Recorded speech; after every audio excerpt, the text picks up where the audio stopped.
আমার প্রিয় নড়িয়া সখীপুর এবং সাংবাদিক ভাইরা, আসসালামু আলাইকুম। ন্যায় ও ইনসাফ, বৈষম্যহীন আর্থসামাজিক উন্নয়নে নড়িয়া ও সখীপুরের জন্য আমরা একগুচ্ছ বাস্তবায়নের ভাবনা,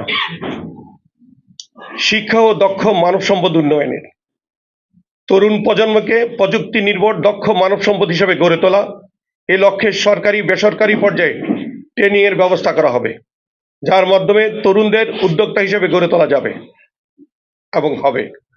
নড়িয়া সরকারি কলেজকে বিশ্ববিদ্যালয়ে রূপান্তর করা হবে।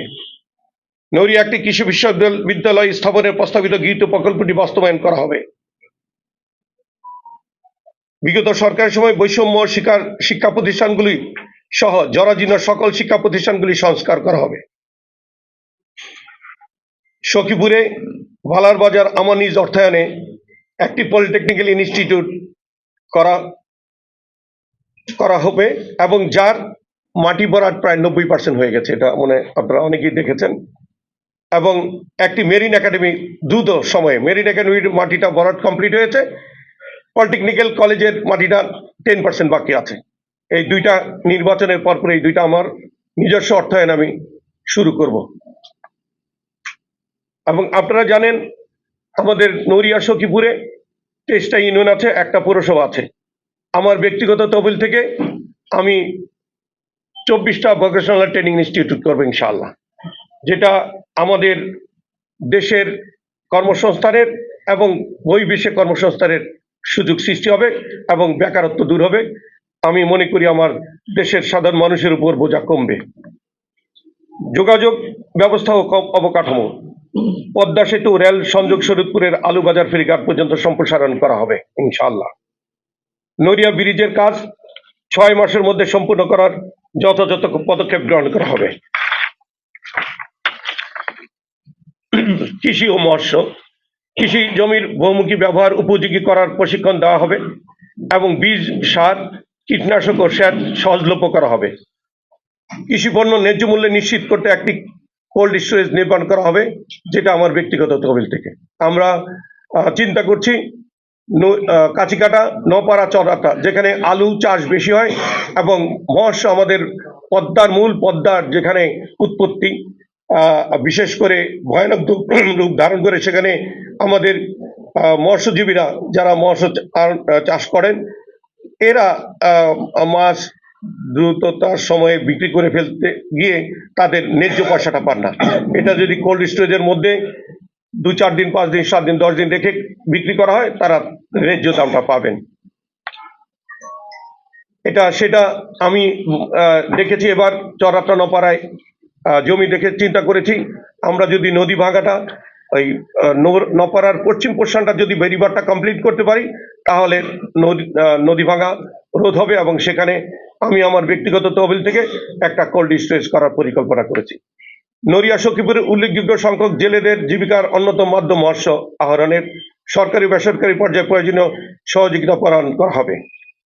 সামাজিক উন্নয়ন, নিরাপত্তা, সন্ত্রাস ও চাঁদাবাজির বিরুদ্ধে আমার জিরো টলারেন্স নীতিতে অটুট থেকে জনগণ ও প্রশাসনের সহযোগিতা নিয়ে একটি বারযোগ্য সমাজ গঠনে আমি অঙ্গীকারবদ্ধ।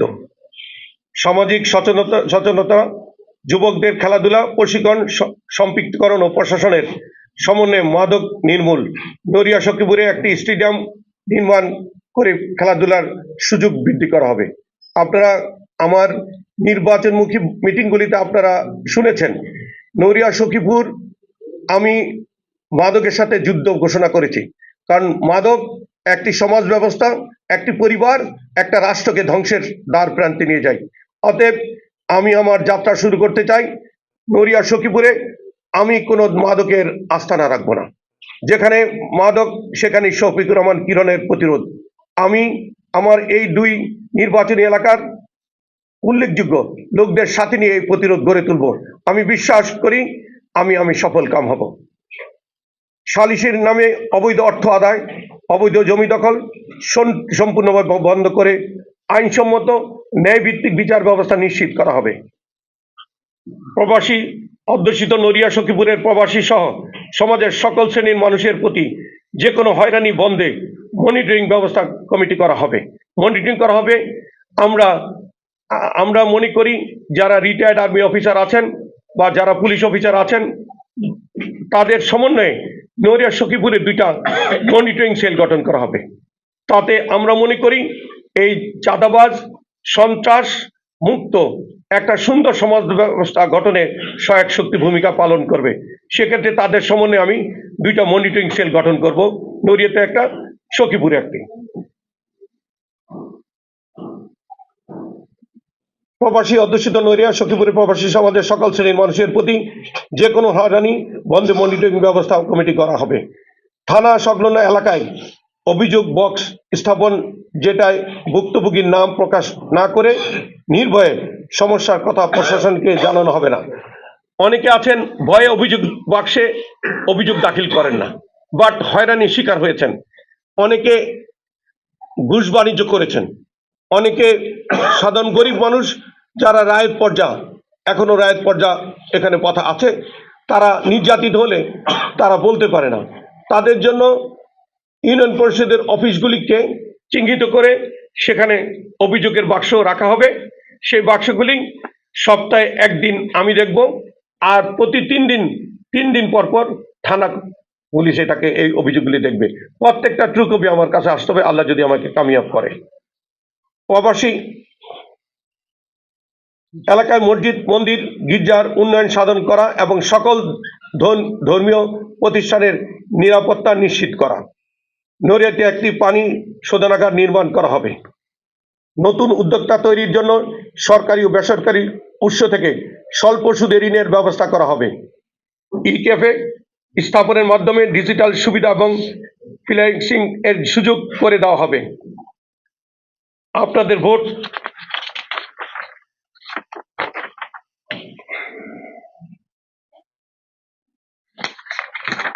নপাড়া, চরাটা, কাছিকাটা যোগাযোগ নেটওয়ার্ক স্থাপনের দিঘির পার হয়ে, মুন্সিগঞ্জের দিঘির পার হয়ে নপাড়া ব্রিজ ও চরাটা কাছিকাটা সড়ক সংযোগ নেটওয়ার্কের মধ্যে নিয়ে আসা হবে।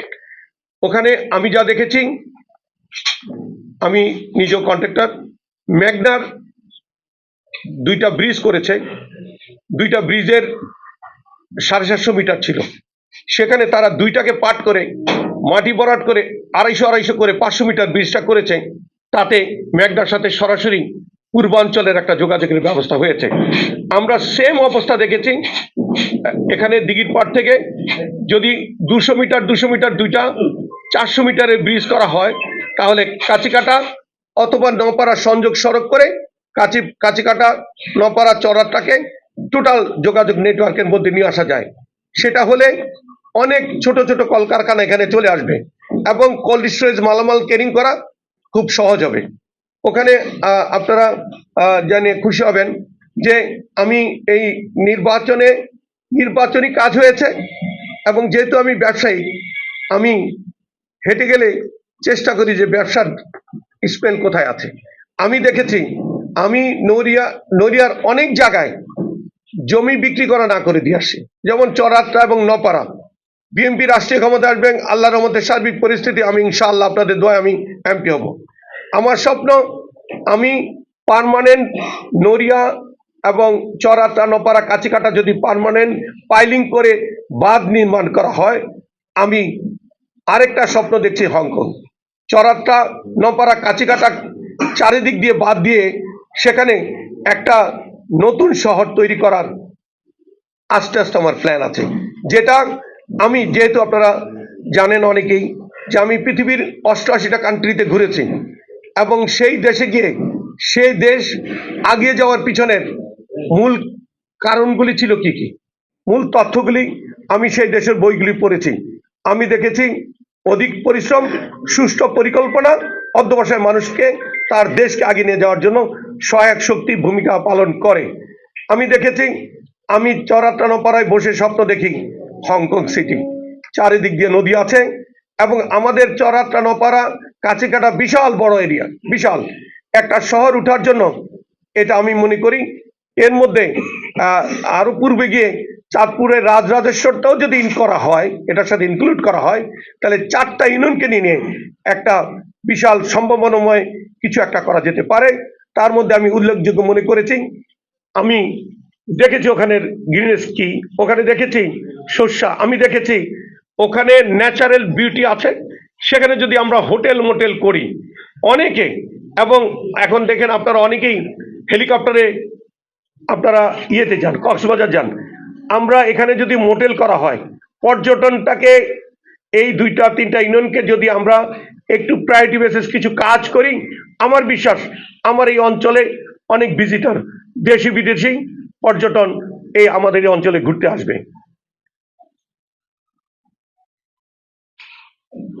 আমরা, আপনারা জানেন আমাদের শুধু একটা রোড আছে, ফেরি দিয়ে চলাচল করার পরে এই রোডটা কোনো কারণে 2টা ট্রাক মুখোমুখি সংঘর্ষ হয়ে গেলে এই রাস্তাটা বন্ধ হয়ে যাবে। এবং এটা আমরা যদিও এখনো বলি না এটা এশিয়ান হাইওয়ে, কারণ একটা হাইওয়ের চেহারা এরকম না। আপনি খুলনা থেকে, মোংলা থেকে মাল নিয়ে চিটাং যাওয়ার পথে অনেক কাঁচামাল আসে, যেটা 1-2 দিন পরে থাকলে নষ্ট হয়ে যাবে। আমরা তার বাইপাস হিসাবে আমরা এখান দিয়ে আমার বাড়ি থেকে 1 কিলোমিটার পূর্ব দিকে একটা বাইপাস হাইওয়ে করা যায়, যেটা এখানে মাত্র 2টা ব্রিজ, খুবই ছোট ছোট ব্রিজ, এখানে টেন্ডারের প্রস্তুতি নিয়ে আছে। আমরা এটাকে এলজিডির সাথে কথাটা বলে আমরা সম্পূর্ণ করে রেখেছি। আমার বিশ্বাস আগামী সরকার ক্ষমতায় আসার পরপরই এই ব্রিজের বাস্তব রূপ দেওয়া শুরু করবে ইনশাল্লাহ। 6 মাসের মধ্যে এটা টেন্ডার প্রক্রিয়া শেষ করা হবে। তাতে আমাদের 2টা বাইপ, একটা আছে আরেকটা হলো, তাতে শরীয়তপুরের সাথে সরাসরি সংযোগ হবে। চরসনসাস, দক্ষিণ তারাবনিয়া, উত্তর তারাবনিয়া, সখীপুর হয়ে নড়িয়া হয়ে শরীয়তপুরে। নড়িয়া উপজেলা স্বাস্থ্য কমপ্লেক্সটি নির্ধারিত স্থানে পুনরায় চালু করা হবে এবং 100 শয্যা উন্নীত করার প্রয়োজনীয় পদক্ষেপ গ্রহণ করা হবে। আপনারা জানেন যে মুলফতগঞ্জ যে হসপিটালটা ছিল, সেখানে তার সাথে সাথে ওটাকে একটা নতুন হসপিটাল হয়েছে। আমাদের ওখানে যারা আগের সরকার ছিলেন, তারা এই হসপিটাল করার আগে লোকালি আওয়ামী লীগ নেতৃবৃন্দকে আশ্বাস দিয়েছিলেন যে আপনারা ওখানে যে হসপিটালটা করছি, এই হসপিটালটাও চালু থাকবে, ওই হসপিটালটাও চালু থাকবে। তাতে পর্যায়ক্রমে দেখা যাচ্ছে এই সরকার, তত্ত্বাবধায়ক সরকার ক্ষমতায় আসার পরে ওই হসপিটালের ম্যাক্সিমাম মেশিনারিজ নতুনটায় শিফট করার পরিকল্পনা, এবং তারা লোকমুখে শুনতে শুরু করেছে যে এখানে কোনো ডক্টর থাকবে না, এটাকে অকার্যকর একটা হসপিটাল হিসাবে ঘোষণা করা হবে। তার পরিপ্রেক্ষিতে সরকার পরিবর্তন হওয়ার সাথে সাথেই তারা একটা মানববন্ধন করে হাইকোর্টে রিট করে রেখেছে। আমি অন্তত মিনিমাম এই হসপিটালটাকে নিয়ে 10 বারের উপরে আমি ওখানে কেদারপুর ইউনিয়নের বাসীর সাথে কথা বলেছি। সর্বশেষ যেই সিদ্ধান্ত হয়েছে, সেই সিদ্ধান্তের সাথে তাদের একটা প্রস্তাব ছিল যে আপনারা ডিসি অফিসে মাসিক যে রেজুলেশন হয়, সেখানে এই প্রস্তাবটা আপনারা করে রাখবেন যে আমরা অন্তত 10 শয্যা বিশিষ্ট হসপিটালটা মুলফতগঞ্জ চালু থাকবে এবং এই নতুনটাও চালু থাকবে। এটা পেলে যারা রিটটা করেছে তারা রিটটা প্রত্যাহার করবে। সেরকম করার পরে তারা রিট প্রত্যাহারের প্রক্রিয়া শুরু হয়েছে। বাই দিস টাইম আমাদের রোজা বা বন্ধের, ডিসেম্বরের বন্ধের হাইকোর্ট বন্ধ হয়ে গেছে। এরপরে এই ডেটটা আমি যা দেখেছি কোর্টে গিয়ে, ডেটটা পড়লেই তারা তাদের রিটটা প্রত্যাহার করে নেবে। আল্লাহর রহমতে আমি আশাবাদী নতুন সরকার ইনশাআল্লাহ এই হসপিটালটা চালু করবে, যেটা হয়ে রেডি হয়ে পড়ে আছে। দক্ষিণ তারাবনী ইউনিয়নে হাসপাতালের জন্য আমি 30% জমি দিয়েছি, সিভিল সার্জনের নামে দিয়েছি। এখানে আমার একটা হাসপাতাল করার প্ল্যান আছে সরকারিভাবে। তো আমি মনে করি গত 1 বছর আগে একটা 20 শয্যা বিশিষ্ট একটা হাসপাতাল এই 3টা ইউনিয়নের মধ্যে হবে। সিভিল সার্জনের সাথে আমার কথা হয়েছে, আমি মনে করি সেই হাসপাতালটা দক্ষিণ তারাবনী হবে। গর্ভবতী নারীদের নিরাপদ প্রসব নিশ্চিত করতে গ্রামীণ পর্যায়ে দক্ষ প্রত্যায়িত মিডওয়াইফ ধাত্রী স্বাস্থ্যকর্মীর সংখ্যা বৃদ্ধি এবং তাদের আধুনিক প্রশিক্ষণ প্রদান করা হবে। গর্ভবতী মায়েদের জন্য পুষ্টি সহায়তা সচেতনামূলক সেমিনার আয়োজন করা যাতে মাতৃমৃত্যুর হার কম হয়। মানসম্মত স্বাস্থ্যসেবা ও দক্ষ মানব সম্পদ তৈরির লক্ষ্যে একটি আধুনিক নার্সিং কলেজ প্রতিষ্ঠা করা হবে। এর প্ল্যানটা হলো আমাদের আপনারা জানেন সারা বিশ্বে ডিপ্লোমা এবং গ্রাজুয়েট নার্সের চাহিদা, এতে শুধু মিডল ইস্টে মানে ইউইতে আছে প্রায় 25,000 ডিপ্লোমা এবং গ্রাজুয়েট নার্সের চাহিদা। এবং আপনারা জানবেন অস্ট্রেলিয়াতে গ্রাজুয়েট নার্সের চাহিদা ওপেন, কোনো নাম্বার নেই, যতজন দিবেন সিলেকশন হলে তারা যেতে পারবে। বেতন বাংলাদেশি প্রায় 5 লক্ষ টাকার উপরে। তো এটা আমাদের একটা সম্ভাবনাময় একটা খাত, যেখানে আমরা একটা নার্সিং হোম এখানে আমরা ইনশাল্লাহ এই অঞ্চলে আমরা করব। গর্ভবতী নারীদের আচ্ছা, বেড়িবাঁধ ও নদী শাসন। শরীয়তপুরের উত্তরে উত্তর তারাবনিয়া হতে নড়িয়া হয়ে জাজিরা পদ্মা ব্রিজ পর্যন্ত আমরা স্থায়ী বেড়িবাঁধ, যেই বাঁধটা আছে সেটা গভীর, যেখানে নদী অনেক গভীর ছিল এই বাঁধটা নিরাপদ না। আমরা মনে করি এখান থেকে অন্তত মিনিমাম 2 কিলোমিটার উত্তরে গিয়ে আমরা যদি বেড়িবাঁধটা দেই পার্মানেন্ট পাইলিং করে, তাহলে এই 2 কিলোমিটারের মধ্যে আমরা এখানে একটা পদ্মা নদীর ডান তীরে নড়িয়া শকুর একটি কন্টেনার হ্যান্ডেলিং টার্মিনাল নির্মাণ করতে পারি এবং রপ্তানিমুখী ইন্ডাস্ট্রিয়াল জোন নির্মাণ করা। এই 2 কিলোমিটারের মধ্যে ব্রিজের গোড়া থেকে চাঁদপুরের বর্ডার পর্যন্ত আমাদের জমিটা আছে, সেখানে আমরা ইন্ডাস্ট্রিয়াল জোন করতে পারি।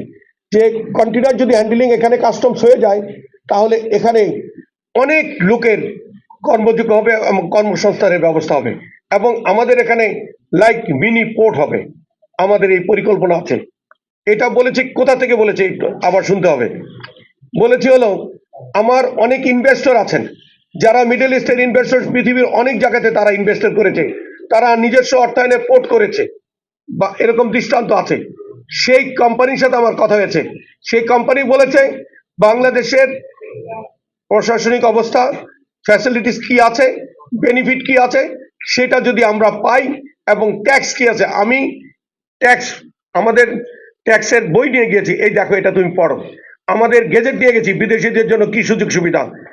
তারা 5টা কান্ট্রি মিডল ইস্টের যারা সরকার প্রধান আছেন এবং যারা সরকারের কাছে লোক, তারা আমার বন্ধু।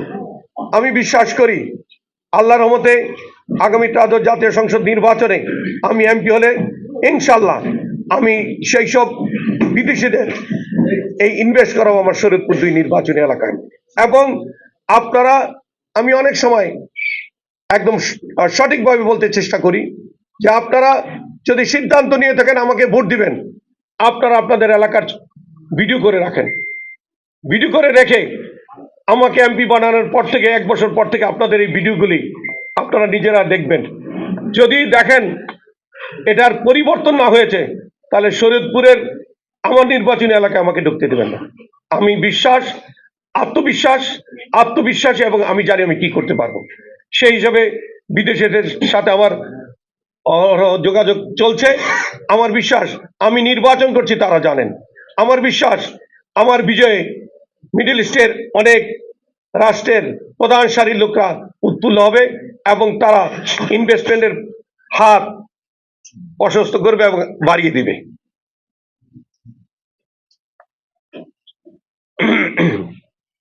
সখীপুরকে উপজেলা করা, এটা 1985 সালের 5ই এপ্রিল সেই সময়ের প্রধানমন্ত্রী বেগম খালেদা জিয়া সখীপুরে এসে আমার যে প্রস্তাবটা ছিল, সেই প্রস্তাবের প্রথম সারির প্রস্তাব ছিল সখীপুরকে উপজেলা করা।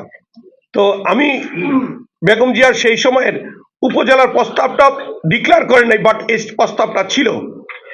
আমি মনে করি আমাদের বেগম খালেদা জিয়ার সুযোগ্য সন্তান শহীদ রাষ্ট্রপতি জিয়াউর রহমানের সুযোগ্য সন্তান তারেক রহমান বাংলাদেশের প্রধানমন্ত্রী হবে। অতএব বেগম খালেদা জিয়া বিবেচনায় যেই উপজেলাটা ছিল সেটা সখীপুর। ইনশাল্লাহ আমি যে কয়েকটা প্রথম সংসদে যে কয়েকটা কথা বলবো, তার মধ্যে উল্লেখযোগ্য সখীপুর উপজেলা চাই।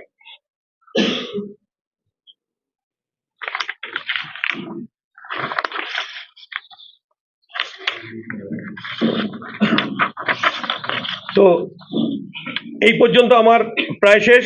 আপনাদের ভোট সমর্থন পেলে আমি আপনাদের প্রতিনিধি হয়ে মহান সংসদে আপনাদের অধিকার আদায়ে সর্বদা সোচ্চার থাকবো ইনশাআল্লাহ। মহান রবের নিকট আমার আপনাদের আমাদের সুস্বাস্থ্য মঙ্গল কামনা করে আমার জন্য ও আগামী 12 ফেব্রুয়ারি ধানের শীষের সমর্থন চেয়ে আপনাদের সকলের কাছে দোয়া চাই, সহযোগিতা চাই। একটি নতুন বাংলাদেশ, একটি নতুন শরীয়তপুর গড়ার লক্ষ্যে আপনারা যারা দীর্ঘদিন পরিশ্রম করে যাচ্ছেন, আমি জানি আপনারা সাংবাদিকতার বাইরেও আপনার এই দেশের সন্তান। আপনাদের আমার কষ্টে আপনারা কষ্ট পান, আপনাদের কষ্টে আমি